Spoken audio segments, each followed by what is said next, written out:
It's Local Edition. I'm Brad Pomerance. Thank you so much for joining us. Our guest is Lori Hartwell. Lori is the founder and president of the Renal Support Network, and as a result has become an advocate and fighter in the debate over healthcare reform. I am so glad you're here today. Renal means kidneys. Yes. And you have battled kidney disease your whole life, but let's not talk about that. Let's talk about the successes and what you're doing now. In the debate for healthcare reform, one of your biggest concerns is the issue of pre-existing conditions. What does that mean, and what do you hope to achieve? Well, I've had an illness since I was 2 years old, so I'm really concerned about the pre-existing conditions where insurance companies can basically, prevent you from getting insurance. And I've had to deal with this my whole life. Many of my members have to deal with it. And just simply because you have a pre-existing condition, you can't get health insurance. And it's absolutely insane. It's got to stop. And what's interesting is that issue really is focused on whether you're trying to get an individual policy. If you have a group employer plan, you're in good shape. I had an instance where I wanted to get insurance for my wife, and we couldn't do it because she had a pre-existing condition, and it was really quite difficult.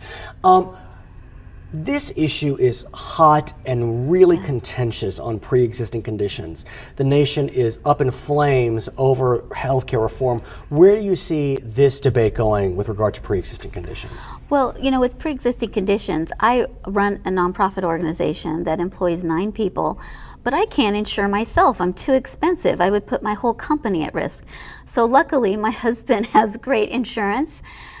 So I have access to insurance through his policy because he works for the city. So the city has a large policy and they can assume the risk.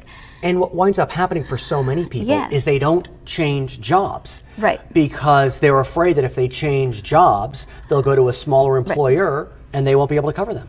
Well, one of the things that me and my friends talk about at dinner, who are just like we talk about what we do for health insurance and not what we do for love. I mean, the whole discussion has to change because people stay in jobs they don't like. They basically have to claim themselves as being disabled. It just doesn't work. So what are you hearing as you lobby, in the best sense of the word, on the issue of pre-existing conditions? Are your federal representatives listening?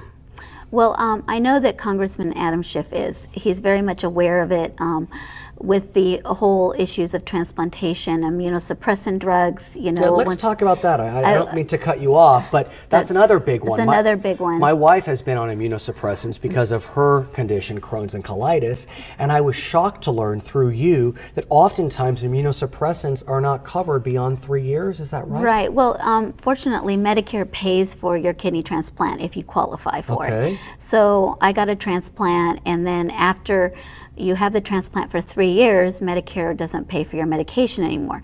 And the whole rationale behind that was that you should get a job by then, you should be rehabilitated and get insurance. Well, you can't get insurance, so people end up losing their transplanted organs because they can't afford their immunosuppressant drugs. So all the money that Medicare spent it's criminal. Goes to waste. So, Congress is very aware of this. They're working on legislation to try to fix it. But again, you can't get insurance. I can't call up an insurance company as an individual and get insurance with my background, or people who have diabetes or high blood pressure. They're going to basically deny them. But the flip side is, should the insurance companies be forced to take the risk on someone that needs as much health care as you do? Well, I mean, that's the interesting debate.